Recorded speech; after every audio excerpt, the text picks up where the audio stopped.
Le Flash Info avec le centre de stockage de la Manche. Et à la une de cette édition, cette femme de 85 ans secourue par ses voisins alors que son appartement prenait feu. C'était hier soir à Cherbourg. Les raisons du départ de l'incendie ne sont pas connues.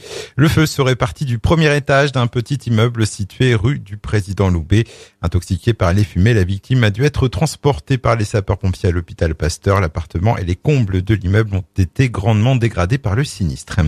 Un accident sur la RN13 hier en fin d'après-midi sur le secteur de Sainte-Croix à Grantonne, non loin de Bayeux dans le sens Caen-Cherbourg.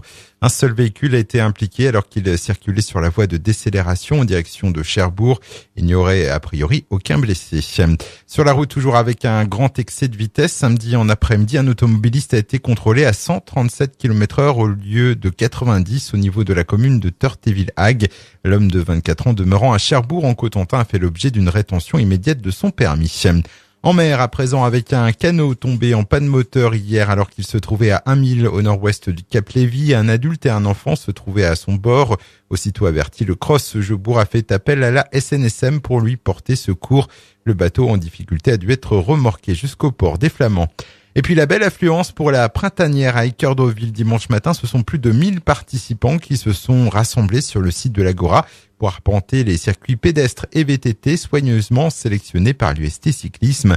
Un joli succès populaire pour cette 4e édition. Le Flash Info vous a été présenté par Landra, centre de stockage de la Manche à Digulleville. Pour en savoir plus et visiter notre centre, 0810 120 172, coup d'un appel local.